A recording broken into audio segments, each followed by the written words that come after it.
Tickled to be here, scared to death. Yeah. Okay, I'm ready if you're ready. I'm ready. Seeing the pink plus sign appear in the little window was one of the happiest moments of my life. I couldn't wait to have a baby. The thing about pregnancy, no one tells you what it's really like. I was so sick to my stomach the first trimester. The first day of the second trimester, I could have eaten a couch. This happens all the time, he said. I'm sorry. For Hollywood people, if a show falls apart on Tuesday, by Wednesday they're on to the next. It was an oh well moment for him. But I thought this was going to change my life. I was devastated. I tried to talk to Chuck about Debbie, but he was no help. Let it go, Lynn, he said. Who cares?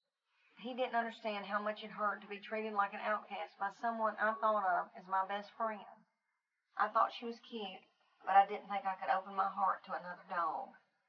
Within 2 days, I was madly in love with her. My overriding what in the world amazement about where I am now is that all the hard times I faced in the past suddenly make perfect sense to me. Can I do that over? Okay. What I learned sustained me until the next mountaintop, and hallelujah, it gave me great stories to tell.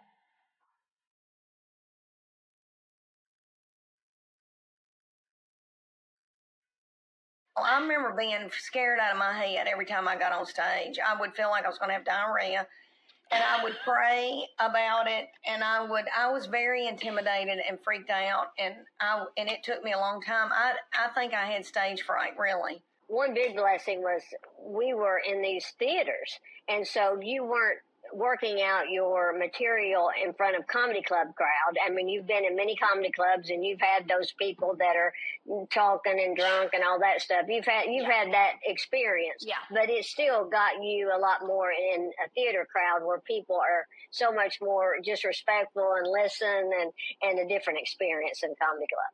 Look at this young boy here. You angel, look at how beautiful you are. How old are you? 29. Did you know where you were coming? You did? Well, you angel, you know I could have birthed you. Well, I had a podcast called Sweaty, and I hate to say this ugly word on here because I know that pastors are watching, but sweaty and pissed.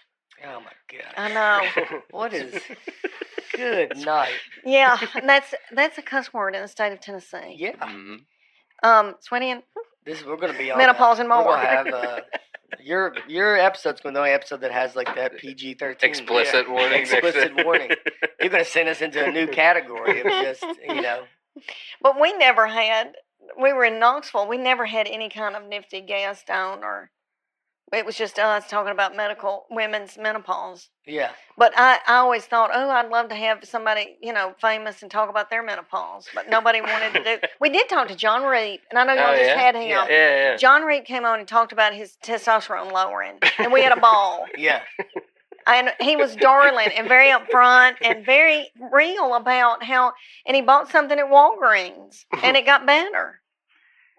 I don't even know.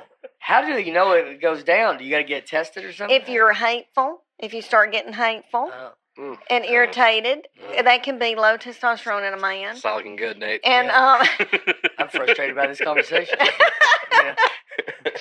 And you feel like you're losing some muscle tone a little bit. And but by the time men are 50, they have half of what they had at 25.